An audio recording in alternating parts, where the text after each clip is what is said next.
आकाशवाणी गोरखपुर से प्रादेशिक समाचार।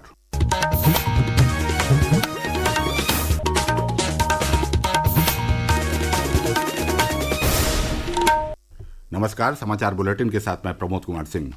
पहले मुख्य समाचार। केंद्रीय मंत्री मनसुख मांडविया ने वाराणसी में किया युवा आध्यात्मिक शिखर सम्मेलन का उद्घाटन। कहा, विकसित भारत के लिए नशा मुक्त भारत अभियान में शामिल हों युवा। संसद का मानसून सत्र कल से होगा शुरू। केंद्र सरकार ने आज नई दिल्ली में बुलाई सर्वदलीय बैठक। मोबाइल पर मरीजों को मिलेगी स्वास्थ्य जांच रिपोर्ट। मुख्यमंत्री के निर्देश पर सभी जिला अस्पतालों और सामुदायिक स्वास्थ्य केंद्रों तक विस्तारित की गई सुविधा। और मौसम विभाग ने पूर्वांचल के अलग अलग हिस्सों में अगले 2 दिनों तक गरज चमक के साथ बारिश का जताया अनुमान। कुछ स्थानों पर भारी बारिश और बिजली गिरने की भी चेतावनी।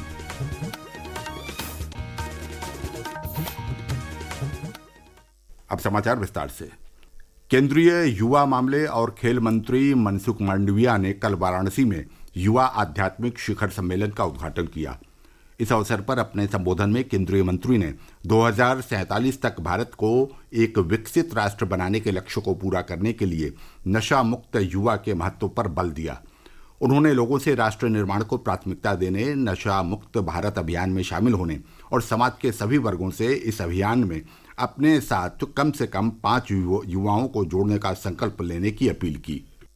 हर युवा 5 युवाओं को नशा मुक्त अभियान के साथ जोड़ सकता है। जो व्यक्ति नशा की लत में जड़े हुए हैं, वो नशा से मुक्ति कैसे पाए, उसके लिए सामाजिक अभियान के तौर पर हम उसको समझा सकते हैं। 3 दिन का हमारा चिंतन का मतलब ये है कि हम सब लोग सामूहिक तौर पर एक संकल्प करें, एक कार्य योजना बनाए। एक कार्य योजना 5 साल तक इम्प्लीमेंट करके विकसित भारत में युवाओं को नशा मुक्त होके अपना कॉन्ट्रीब्यूशन करने के लिए प्रेरित करें। इस अवसर पर केंद्रीय सामाजिक न्याय और अधिकारिता मंत्री डॉक्टर वीरेंद्र कुमार ने कहा कि उनका विभाग युवाओं को नशे की लत से बचाने के लिए विभिन्न योजनाएं चला रहा है। उन्होंने कहा कि प्रधानमंत्री नरेंद्र मोदी की सोच को धरातल पर उतारने में युवा महत्वपूर्ण भूमिका निभा सकते हैं।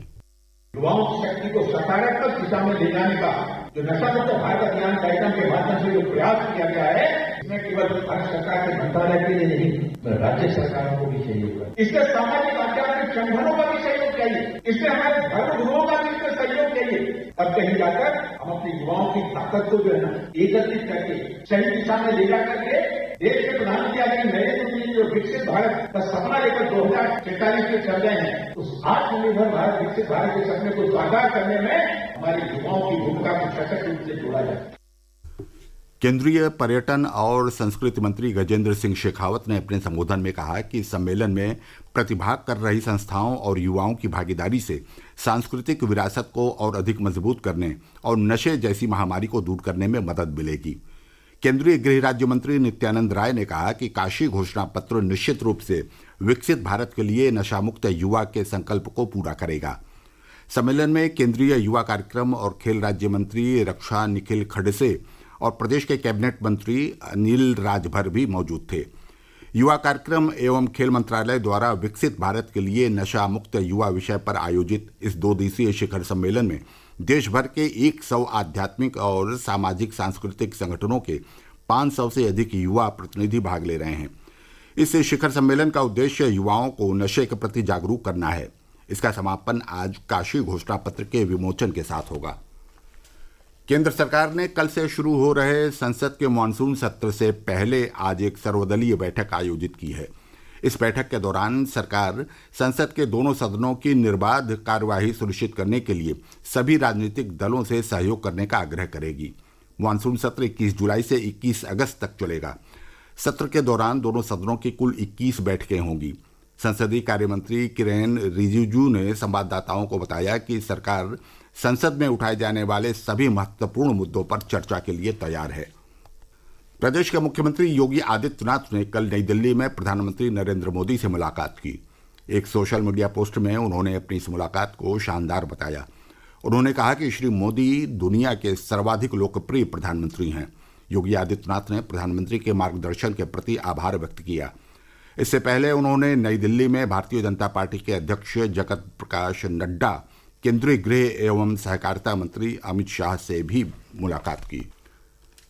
प्रदेश के पुलिस महानिदेशक राजीव कृष्ण ने कहा है कि मुख्यमंत्री योगी आदित्यनाथ के निर्देश पर अवैध धर्मांतरण पर रोक लगाने के लिए प्रदेश भर में मिशन अस्मिता चलाया जा रहा है। कल लखनऊ में मीडिया से बातचीत करते हुए डीजीपी ने कहा कि पुलिस ने अवैध धर्मांतरण का रैकेट चलाने वाले एक और गिरोह का पर्दाफाश किया है। इस सिलसिले में विभिन्न राज्यों से 10 आरोपियों को गिरफ्तार किया गया है। यूपी एटीएस ने कल अवैध धर्मांतरण के मुख्य आरोपित जमालुद्दीन उर्फ छांगुर गिरोह के लिए काम करने वाले 2 युवकों को गिरफ्तार किया है।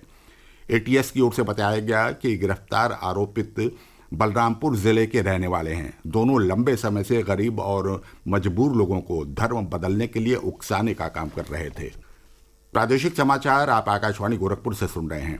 ये समाचार बुलेटिन हमारे YouTube channel AIR news Gorakhpur और एक्स हैंडल AIR न्यूज़_GKP पर भी उपलब्ध है। प्रदेश सरकार ने मरीजों की सहूलियत के लिए अब उन्हें उनकी स्वास्थ्य जांच रिपोर्ट उनके मोबाइल पर उपलब्ध कराने का निर्णय लिया है। मरीजों को लैब रिपोर्ट उनके रजिस्टर्ड मोबाइल नंबर पर भेज दी जाएगी। ये सुविधा जांच के बाद कुछ ही घंटों में मिल जाएगी।